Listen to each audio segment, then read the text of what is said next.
സീസണലായിട്ട് പല ആനിമേസും ഇറങ്ങാറുണ്ടെങ്കിലും അതിൽ പ്രേക്ഷകരുടെ ഹൃദയം കീഴടക്കുന്നത് വളരെ ചുരുക്കം ചില ആനിമേസ് മാത്രമാണ്. ഇത്തരത്തിലുള്ള ആനിമേസ് വിജയിക്കുന്നത് കഥാകൃത്തിൻ്റെയോ പ്രൊഡ്യൂസറുടെയോ ഭാഗ്യം കൊണ്ടൊന്നുമായിരിക്കില്ല. കഥയുടെയും കഥാപാത്രങ്ങളുടെയും ഡെപ്തും അതുപോലെ തന്നെ കഥാകൃത്തിന്റെ കഴിവും കൊണ്ടുമായിരിക്കും. അങ്ങനെ ഒരു ആനിമെ ജനങ്ങളെ സ്വീകരിക്കണമെങ്കിൽ ലക്ഷങ്ങൾ മുടക്കിയിട്ടുള്ള ഫൈറ്റോ VFX ഒന്നും ആവശ്യമില്ലെന്ന് തെളിയിച്ച് കാണിച്ചു തന്ന ഒരു ആനിമയാണ് റാങ്കിങ് ഓഫ് കിങ്സ്. ഒറ്റനോട്ടത്തിൽ കണ്ടു കഴിഞ്ഞാൽ കൊച്ചു കുട്ടികളൊക്കെ കാണുന്ന പോലെ കാർട്ടൂണാണ് എന്ന് തോന്നുമെങ്കിലും യഥാർത്ഥത്തിൽ ranking of king is a pure gem.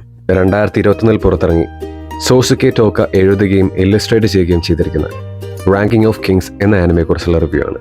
So there's gonna be spoilers.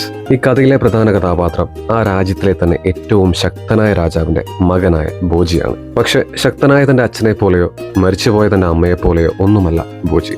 പോരാത്തതിന് ബോജിക്ക് കേൾവിശേഷിയോ സംസാരശേഷിയോ ഇല്ല. തന്നെ മനസ്സിലാക്കാൻ ആർക്കും കഴിയുന്നില്ല എന്ന് വിശ്വസിച്ചിരിക്കുമ്പോഴാണ് ബോജി കാഗെ എന്ന മോഷ്ടാവിനെ പരിചയപ്പെടുന്നത്. തന്നെ കൊള്ളയടിക്കുവാണ് എന്ന് തിരിച്ചറിഞ്ഞിട്ട് പോലും ഈ ലോകത്തിൽ തന്നെ മനസ്സിലാക്കാനും തന്നോട് സംസാരിക്കാനും ഒരാളെങ്കിലും ഉണ്ടല്ലോ എന്ന സന്തോഷത്തില് ബോജി കാഗയ്ക്ക് തന്റെ കയ്യിലുള്ളതൊക്കെ എടുത്തു കൊടുക്കുന്നു.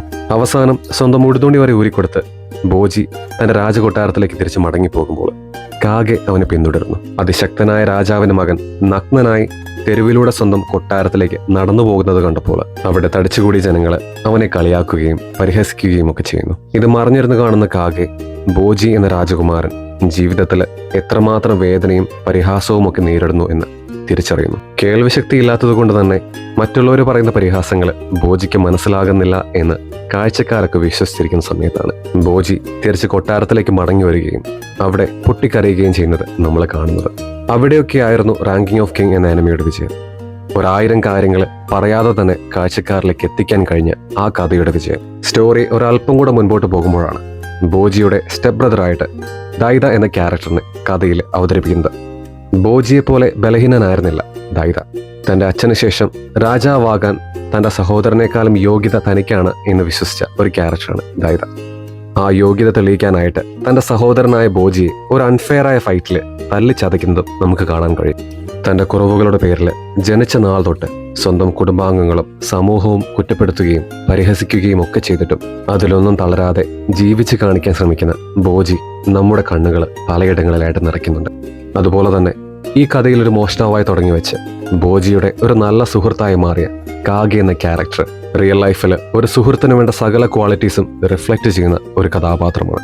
കഥ പുരോഗമിക്കുമ്പോൾ ഒത്തിരി നല്ല ക്യാരക്ടേഴ്സ് വീണ്ടും വരുമെങ്കിലും എന്നിലെ സ്റ്റീരിയോ ടൈപ്പ് മുഴുവൻ പൊളിച്ചടക്കിയ ഒരു നല്ല ക്യാരക്ടറായിരുന്നു കഥയിലെ ബോജിയുടെ സ്റ്റെപ്പ് മദറായിട്ടുള്ള ക്വീൻ ഹെല്ലിംഗ്. ഒരു ഈവിൾ സ്റ്റെപ്പ് മോമിന് വേണ്ട സകല ചേരുവകളും ഉണ്ടായിരുന്നിട്ട് പോലും ബോജിയെ സ്വന്തം മകനെ പോലെ സ്നേഹിക്കുന്ന ഒരമ്മയായിട്ടാണ് ക്വീൻ ഹെല്ലിങ്ങിനെ ഈ കഥയിൽ അവതരിപ്പിച്ചിരിക്കുന്നത്. ഇത്തരത്തിൽ ഒത്തിരി ഡെപ്തുള്ള കുറേയധികം ക്യാരക്ടേഴ്സ് ഈ കഥയിൽ ഉടനീളമുണ്ട്. ഓർമ്മിക്കാൻ കുറേ നല്ല കഥാസന്ദർഭങ്ങളും അതിലുപരി നല്ല കുറേ മൂല്യങ്ങളും പഠിപ്പിച്ചു തരുന്ന ഈ ആനിമെ നിങ്ങൾ ഇതുവരെ കണ്ടിട്ടില്ലെങ്കിൽ തീർച്ചയായും കാണുക. Let me know what you think about this anime in comments.